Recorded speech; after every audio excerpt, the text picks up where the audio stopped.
Today I want to talk about 4 ways you can waste your time. The first one is how to avoid being trapped in control systems that constantly make you do things that are not necessarily useful for you or for others. They're just stressing you.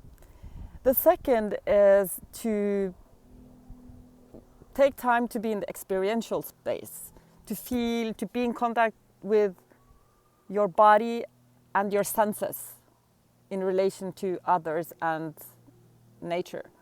And the third way you can waste your time is being depressed, like not being mindful of your psychology. Because if you're in a depressed state, then you don't appreciate life, and life passes quickly. And the fourth way that you waste time is through not taking care of your body, because even though time and space are illusions, biology isn't. And even though we are part of the earth, I prefer to not become part of the earth literally before necessary. So the first point that I want to talk about is control systems, because at least in Western countries and in the modern world, we have this control system called New Public Management. It's kind of a way to try to use capitalistic systems in the public sector to have people become more effective and efficient. And the way systems are built in society is oftentimes they're made to have you run. And the point is you can ask yourself, is this actually contributing to a happy life? And even though I do appreciate effectiveness and efficiency, because I do like when the tram is on time, and I do like that kind of buildings don't crumble and that people have competence, it's still the way the many systems are built these days are, lack of trust and control. They are deciding what you should be doing before you're doing them, and then they're controlling in detail that you're actually doing exactly what they told you to. And what's scary about this is that oftentimes the results that they had decided beforehand aren't good results. They could have even more better results.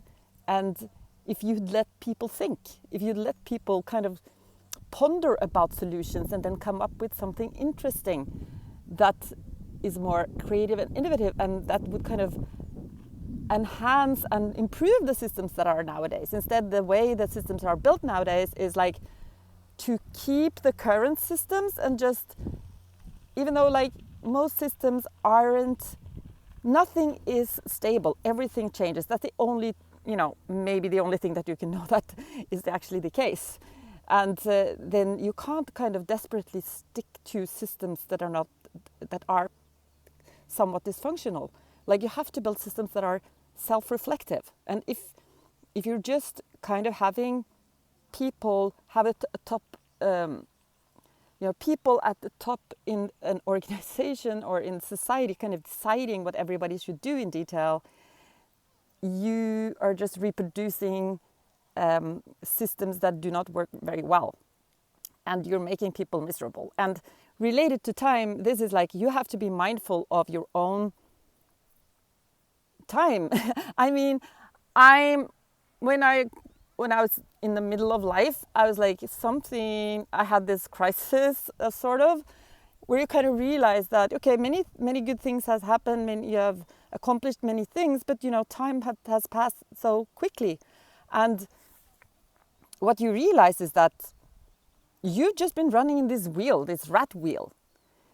I saw this documentary the other day. It was an interview with this 107-year-old guy, Norwegian guy, and what he was doing, he was building boats, and he was also building shoehorns. Like he had a stack of shoehorns, like a lot of shoehorns, And the interviewer asked him, "What's the secret to a long life?" And he said, there's this Norwegian saying, I don't know how to trust time or let time pass, or something like that. But what I kind of was noticing is that he, even though it's his 107, he was like running his kind of this motorized bicycle to build these boats and these shoehorns, and he didn't have to do that. It just tells me something about that. That creation is, in the way I see it, is very central to be happy in life, and that we're kind of built to create. And for that, we need space to think. And the way systems are built these days, they're built not to give you time, because they want you to be efficient and effective in the way they decide, and they just stress you. And you're not going to build those beautiful boats if you don't have time to think. You're not going to find those great solutions for humankind if to organize the society more sustainably. If you have no time, if you're all the time running to be producing, you can be very efficient and effective in doing stupid things. Nowadays you have too much administrative systems. The thing is that they exclude people, and it's meaningless work. It's stupid. And it's true, like they say, it doesn't really exist.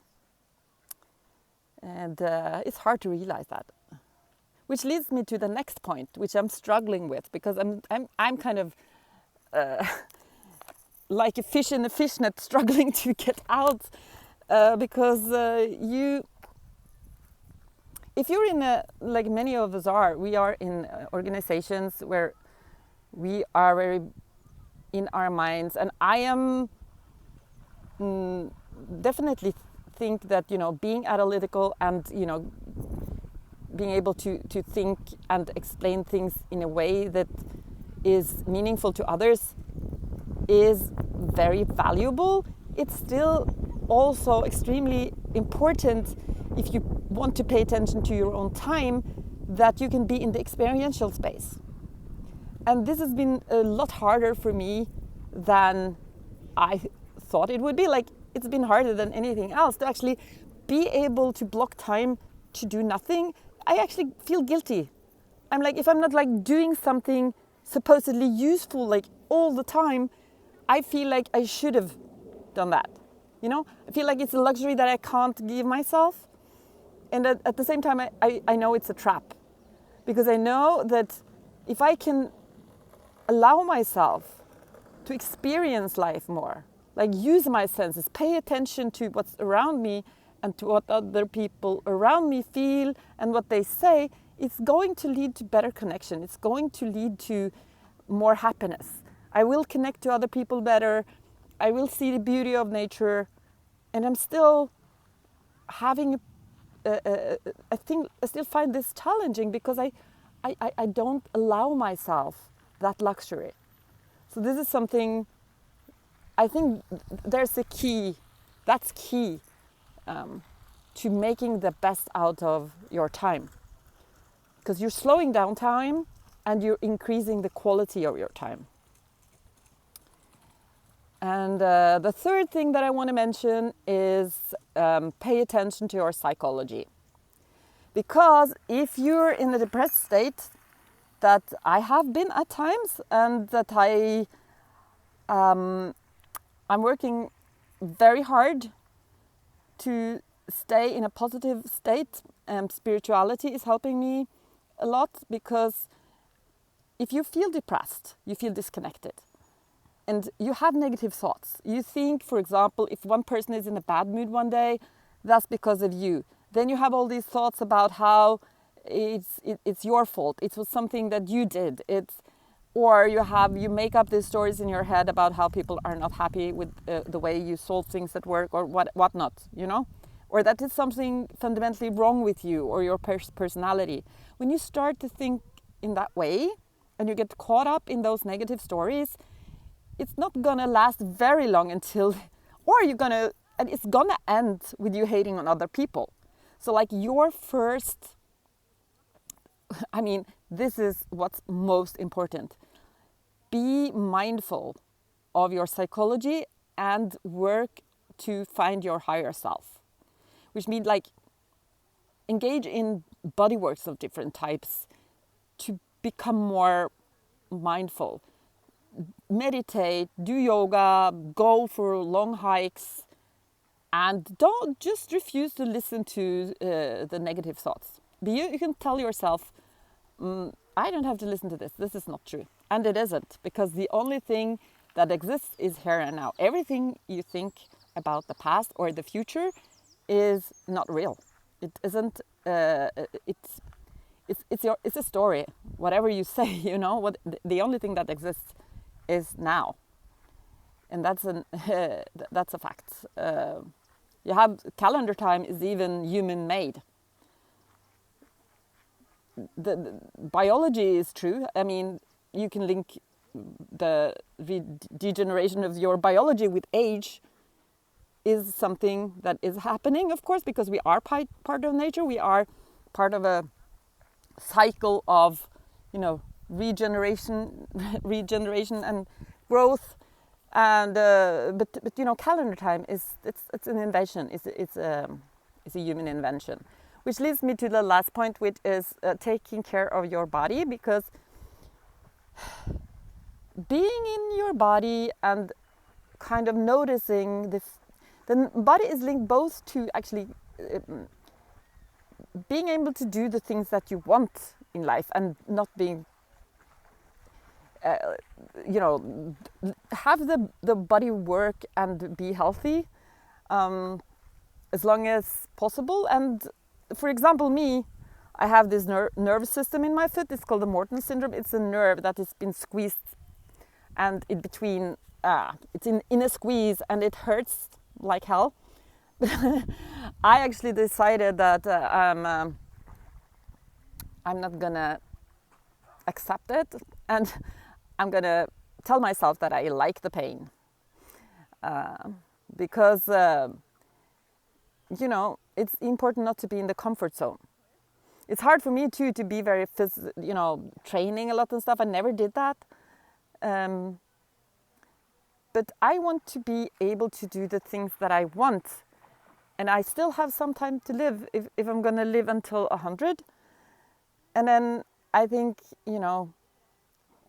not wasting your time not waste your time. It's also important to take care of your body. And in doing that, in being in contact with your body, you're also being in contact with your feelings. Your body is your feeling. So paying attention to what your body is telling you is important. And also, like me, you don't actually have to be a world-class athlete. It's about just moving, And the most important thing to pay attention to is what they call the compound effect. If you just do 10 minutes of some type of exercise every day, that's going to help massively. The only thing that creates results is doing things over and over and over again. So if your body lasts longer, then you'll have more time. So those were the 4 tips to how to not waste your time.